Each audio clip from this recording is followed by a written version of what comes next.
BBC Sounds. Music, radio, podcasts. Hi, I'm Samira Ahmed and welcome to Front Row, an arts and culture podcast from BBC Radio 4. Keeley Hawes is an actress I've always been fascinated by. Unshowy, yet a standout in every part she tackles, and with the CV of some of the best roles on TV in the past 20 years. How does she do it? Well, we got her in for a whole programme to find out. Keeley Hawes has become one of our most loved and familiar stars on TV, from her breakout part as Kitty in Tipping the Velvet, to the pivotal role of DCI Lindsay Denton in Line of Duty, to the much-loved mother relocating her brood of children to 1930s Corfu in the popular comedy drama The Durrells. Frankly, we needed a whole programme to talk to her. She seems to have an uncanny ability to pick roles that place her in the most talked-about TV shows of their moment. The MI5 drama Spooks, where she met her off-screen husband Matthew McFadden. Ashes to Ashes, the retro cop thriller set in the 1980s. And most recently, Jed Mercurio's smash hit thriller Bodyguard, in which Keeley Hawes played the Home Secretary Julia Montague, who has a steamy relationship with her police protection officer Richard Madden. She's currently working with Keira Knightley on Misbehaviour, a new drama about the feminist protests that disrupted the 1970 Miss World beauty pageant, in which she plays Julia Morley, the executive who runs the contest. Here's a reminder of some of Keeley Hawes' key roles. As I was going down Bishopsgate Street, an oyster girl I happened to meet. Into her basket I happened to peep to see if she had any oysters. I do hope I haven't offended you, Miss Astley. No. There's nothing wrong with oyster girls. I think they're rather nice if you're an example of them. We're allowed to know where we're going? Suspect in a missing persons inquiry. Need to get him in for questioning. No, my car. What? Just come on. Come on! Jerry's looking for otters. Larry's got writer's block. Margot has a mystery boyfriend. And I've spent her emergency savings for this food. So this was an entirely routine operation into gun running? There's no such thing as an entirely routine operation. But you've done it before? Infiltrate the Turkish mafia, no. Take on a false identity to get closer to a target, of course I have. We only need a statement, love. And you. My God. I can hear the wind in the trees. It's truth. She's going to break into song. This is a full sensory hallucination. I can't see any justification for believing the Taliban would govern Afghanistan in peace and harmony, or Iraqi insurgents would ever have formed a stable democracy, or ISIS would ever form a state with which the world could have diplomatic relations. The Prime Minister has been very clear on how we deal with the present and build a more secure future. That doesn't require apologising for the past. When she came into the Front Row studio, I had to ask Keeley first about the autumn's big drama success, Bodyguard. What did she make of the public love for it? It was extraordinary. As the show went out, I was in Corfu shooting The Durrells. So for the first 2 weeks, I was obviously hearing, the ratings were great and the reception was great and people really seemed to be enjoying it. But I had no real idea until I got home and made the rookie error of going straight to Thorpe Park. It was my youngest son's birthday, and we'd arranged to take him. And it was a bit sort of like an anxiety dream in that, everybody was staring at me. And if you have a show that's going out, say that The Durrells goes out over 6 weeks, from Easter, there is a heightened awareness of you, when you're walking around the supermarket or whatever. People notice you a bit more. But this was on a level which was completely unexpected and totally shocking. And very nice, everyone was very positive. So it was a small price to pay, I suppose. How do you feel about the recognition you get for something like that? I'd say 100% of the time, people are very nice. They'll say, gosh, you look older in the flesh. Oh, God, you're taller than you look. Or, God, you look. But it's all well meant. So, yeah, I'm always very pleased. People love The Durrells, particularly, I think. They'll come up with their children or just themselves and they'll say, thank you. It's the one thing we can watch as a family. We really appreciate it. We love it. It brings us a lot of joy. And that's very moving. I feel very lucky and privileged to be in that position. It's wonderful. This was the second project you'd worked on with Jed Mercurio, who of course wrote Line of Duty, who's known for his obsessive attention to detail. Is there something about why you two work so well together? He is obsessed with detail, and that's no bad thing. And he's one of the only people in this country who is a showrunner, which is a more American term. That basically means that he writes, he creates, he produces the show, and it means that he's on set all the time. And so you feel very looked after by Jed. You know, you can get on with what you're doing knowing that he's there backing you up all the time. He is rather brilliant. Well done, Jed. Well, this character, Julia Montague, was she fun to play? She was such fun to play. She was so brilliant. And that was helped by Richard Madden and I. I'd never met Richard Madden before this experience, and we just clicked. And that played a huge part in the experience being such a positive one. May I ask, Mum, that interview you did on telly, did you mean what you said? I'm sorry. About the Middle East? See, I don't only say what the people want to hear. I'm about doing the right thing and making the hard choices. The thing is, David/Dave, I don't need you to vote for me, only to protect me. Rest assured, Mum, I'll do what's required. Well, I mean, I've got to say, part of what was delightful and fun about it was a serious drama, but it was also incredibly sexy. So there was that scene it was where... sort of sexy and funny. It was very surprising. Yeah. You know, we had this screening at the BFI, the launch of it, and we were all very nervous, you know, and then the laughter started to cut. You know, in an environment like that, there's a lot of people in one room, and people were laughing in a good way, and we relaxed, you know, and then you can hear people holding their breath. It was quite incredible, that experience, because usually you watch things and there are only a couple of people in the room, or, you know, sometimes you don't see what you've done at all. But to hear and feel that reaction to it. Well, I'm interested in why, because I remember watching it, and there's that scene where, you know, someone spills coffee on you and he offers you his shirt, and it's incredibly fun and sexy. But also there's the whole power dynamic, because she's powerful, she's also quite ruthless. There was a whole debate about whether powerful women are portrayed in a negative way. I mean, it really set off a discussion about women, and yeah, there you were did. at the heart Well, I of it. think also those parts could easily have been interchanged, and I could have played Richard's bodyguard. Jed, the parts he writes can completely be interchangeable with male or female. I want to take you back a bit in time now. So, you know, you began your career in terms of some prominent TV roles back in the late 90s with a real reputation as an actress in these kind of lush novel adaptations. Our Mutual Friend in 1998, Wives and Daughters the following year, and Tipping the Velvet in 2002, where you played Kitty, a male impersonator. What do you think? Pretty smart? Not half bad, I should say. I'm following in father's footsteps, following my dear old dad. He's just in front with a fine big gal, so I thought I'd have one as well. That show's seen as quite a breakthrough lesbian drama now, both because of how loved the original Sarah Waters novel is, but also because of the sexual content that made it onto screen. You must have known at the time you were making it that you were pushing boundaries? I think quite often you're working on something and you're quite blinkered about it, and you're in a little bubble. It was a show that pushed boundaries, but I think at the time we felt we were just telling a story, and it was a love story. Yes. How are your heartbeats? Do you like this, Nan? If you knew how I'd longed for a sister. You'll be my sister now, won't you? I didn't want to be her sister. I do love you, Nan. I wanted to be her sweetheart. I realised something was up when it was due to air, and, you know, the Sun had a countdown to this lesbian romp, you know, that they turned it into this completely different thing. And I thought, oh, you know, it was a long, long time ago, but that's one of the things that stuck with me. And it's frustrating because it's brilliant still now, the book and the story. I mean, yeah, just well, it holds up watching it fantastic. again. It really does, yeah. I felt very positive about the whole thing.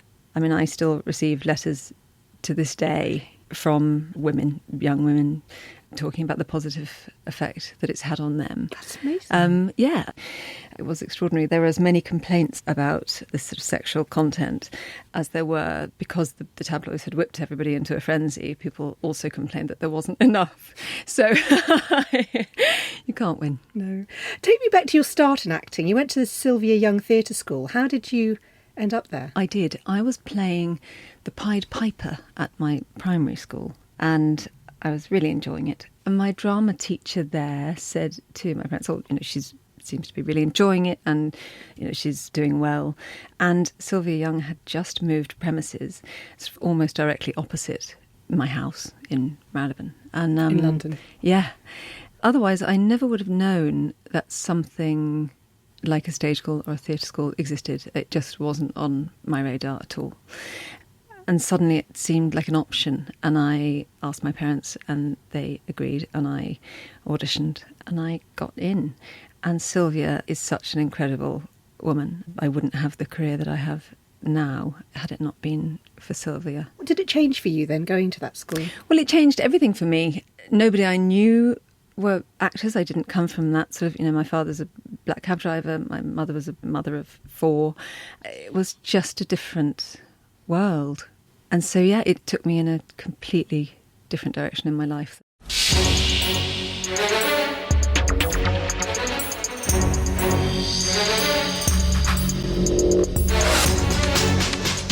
The part of Zoe in the MI5 thriller Spooks was 16 years ago now, but it was your first big returning TV role. What did you learn from that show? And was it a real contrast to the kind of period dramas you'd made before often? It was a real contrast, and it was a sort of overnight hit and extraordinary, because none of us, Matthew, David Yellow, Matthew McFadden, who I'm married to, David and I, we were still fairly unknown, all of us.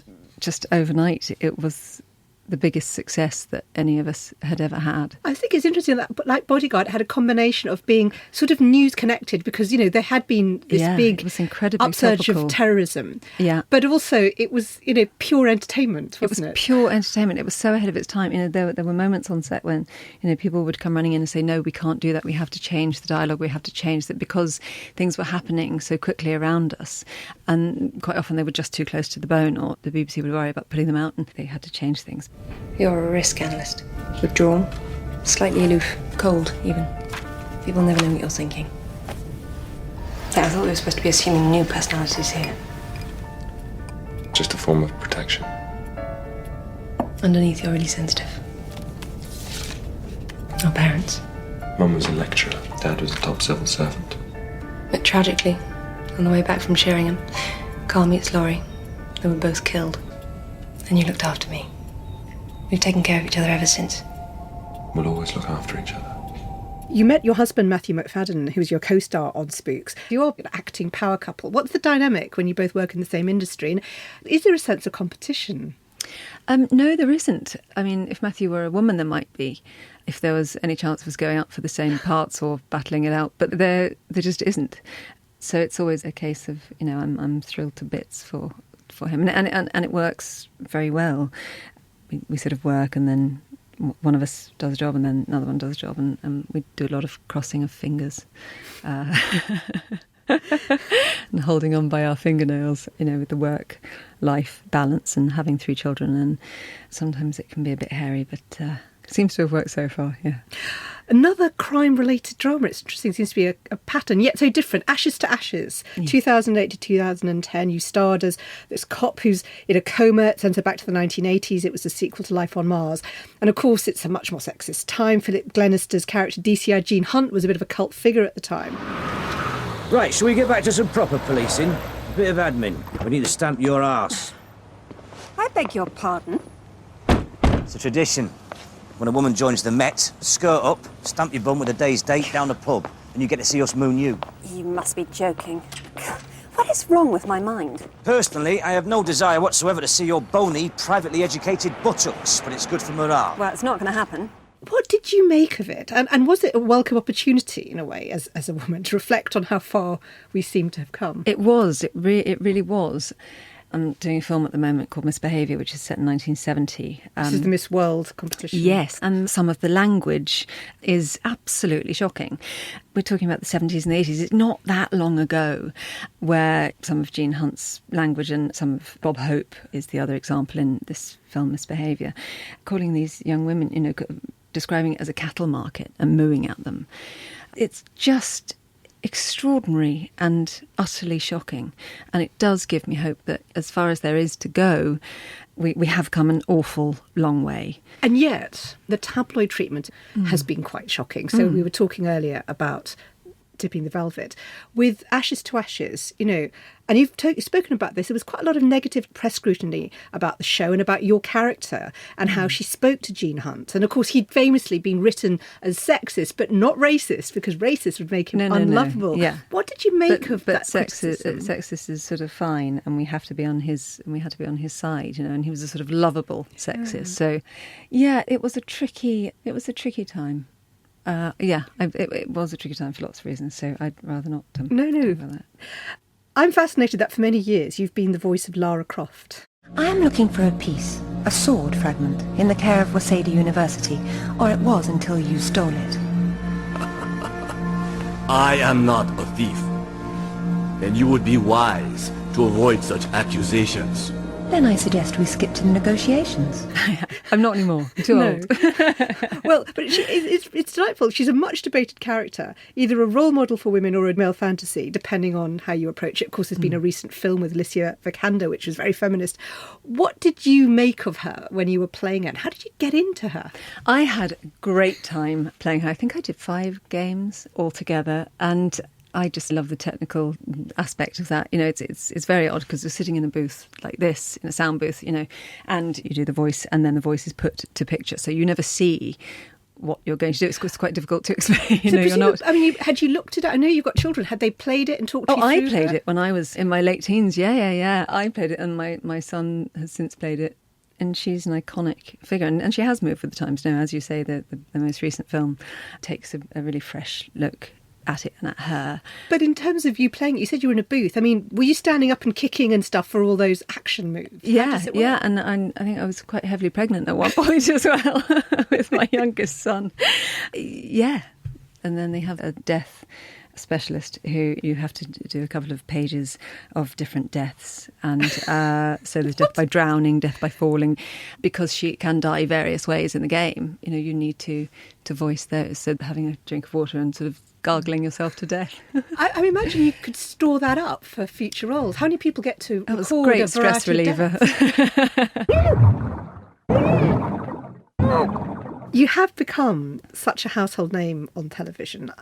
Is there a sense of it's a medium that seems to suit you best? I enjoy it. I mean, I love it. I love making television. I love the industry. It wasn't a sort of aim or ambition to work mainly in television. It's just how things have panned out. And I seem to have stuck it out for so long that now television is the thing to be doing rather than, I mean... Yeah, it's interesting, isn't it? Because now everyone talks about Netflix and television being the place to make interesting drama, and you've always been doing interesting roles. Can I ask how far there was a momentum where people just kept coming to you with these amazing roles, or how far you've had to battle to get them? I have a brilliant agent and my friend Michael Duff. Most of what I've done and the success that I've had is down to him, really.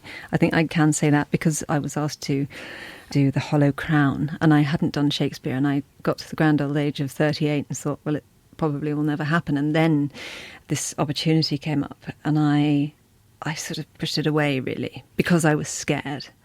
And tell us about that role, because I was rewatching it. It's amazing what you do in one key scene. Well, the whole thing was... Tell us about your part. Was absolutely terrifying. So I played Queen Elizabeth, and I mean, even reading for it, even, talking to Dominic Cook, the director, and reading for it was absolutely terrifying. It's one of the most frightening things I've ever done. And that whole experience was something that I really battled with. But Michael really just sort of believed in me and said, I really think you should give it a go. And she's a widow who is Edward IV courts her and wants her for his wife. Yes, and she's been married before, and so she's looked down on.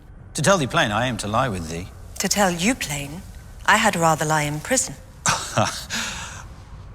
Why then thou shalt not have thy husband's lands. Well, then mine honesty shall be my dower, for by that loss I will not purchase them. Therein thou wrongst thy child mightily. Herein your highness wrongs both him and me. In thy suggestion I become thy whore. The whole thing was extraordinary. And to get to that age and to walk into this role, and my first day was doing Shakespeare opposite Judi Dench, was just... I mean, it was amazing. It was amazing. She is just incredible. But, you were incredible too, and I think it's really important. Thank you. I'm really picking up that you're very... I know lots of people are modest, but you really are modest. No, and because you haven't done much stage work, and then I saw you in The Hollow Crown, and I thought, you're very good at Shakespeare. Do you think you might want to do more stage work now? Are you considering it? Yeah, I'm always considering everything. That's one of the best parts of my job, is that from one day to the next you have no idea, what is going to come up. It can be Queen Elizabeth, or it can be Alex Drake, or it can be Julia Montague, and suddenly you're the Home Secretary. And people think you could actually be the Home Secretary. And that's what's extraordinary and so exciting about what I do. So yeah, I would never say never about anything. I want to ask about Line of Duty. Another crime role, another hugely popular, much discussed role. Lindsay Denton, who you played in the 2014 series. A game-changing role for you. It was a very physical performance. She's depressed. She's this determined police officer. For most of the series, we don't know whether she's the villain or she's innocent, as she says. How did you create that very physical embodiment of her?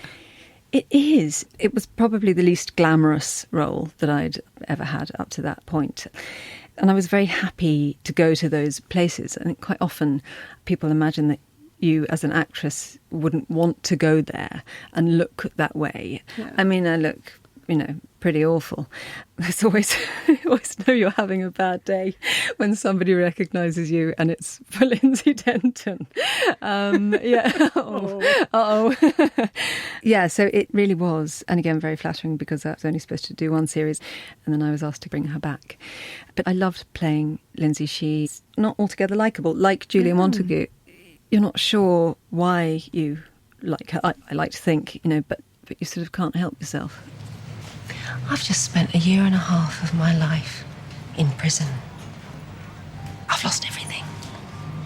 My home, my job, my whole future.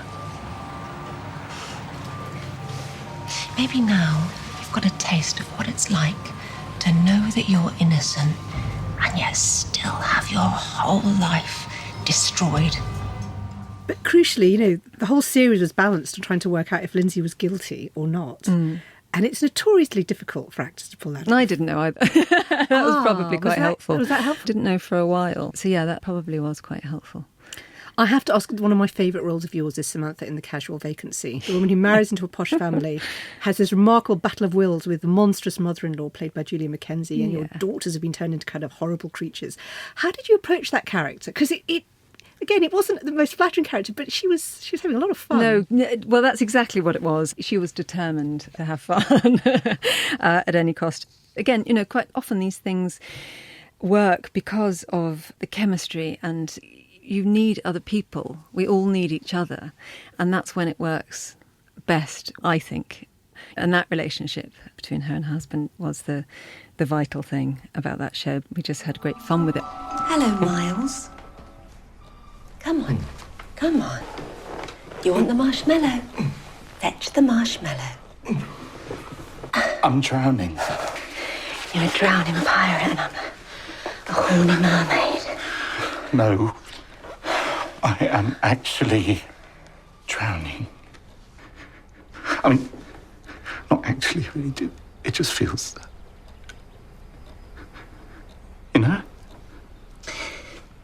That's the most honest thing you've said to me in years. And I had just read the book just before I was asked to play Samantha Mollison.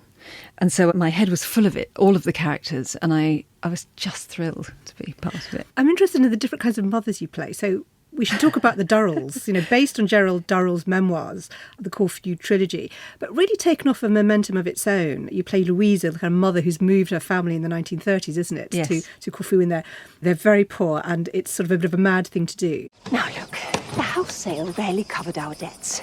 We have no money. I have a miserly widow's pension. You are a miserly widow. Be quiet. and you all earn precisely nothing. We're not on holiday. We are here to live like local people. In joy and togetherness, without the trappings of so-called civilization, which, as far as I can tell, basically means cruelty and alienation. Was it a personal project for you?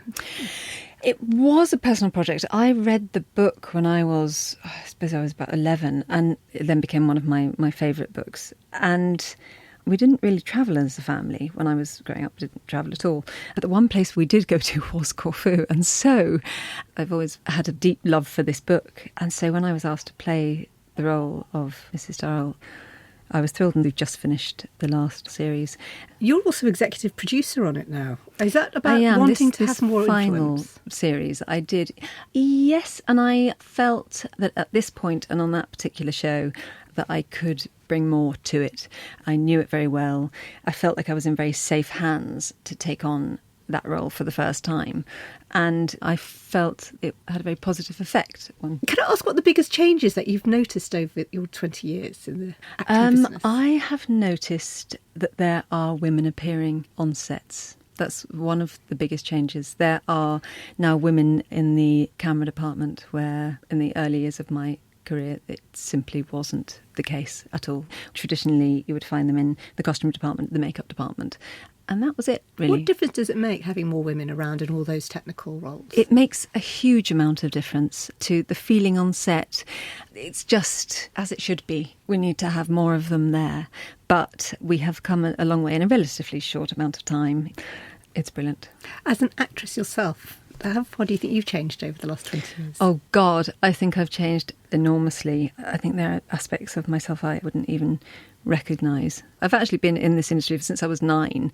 I've been on sets and stuff, so I've lost count of how many years that is, but it's a lot. People often talk about, roles dry up for women as they get older. It feels that you have no I've just problem had the with best that. year of my life. I mean, the best couple of years of my life at 42. If that gives anybody hope, things are changing. Are there roles you've turned down? You thought, no, I won't do that. Because I do meet actresses who feel there's stuff they get offered which they don't feel is right for women.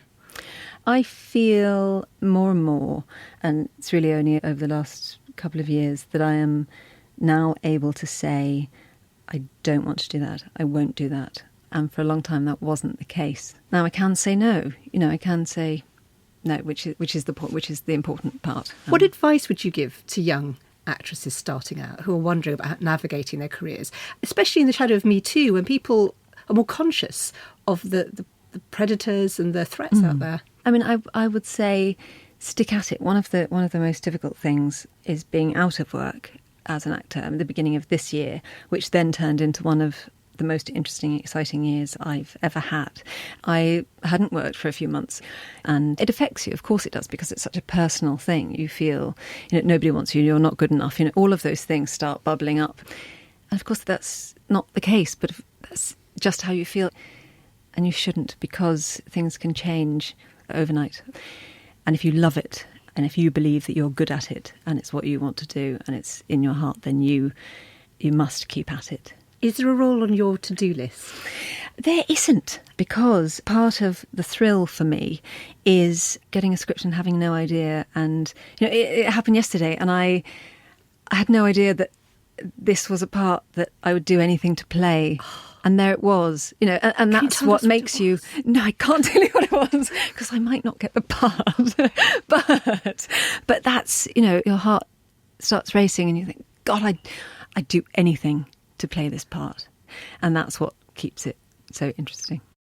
Thank you for listening to Front Row, and don't forget to subscribe to the podcast so you never miss an episode. You never miss an episode. You never miss an episode. You never miss an episode.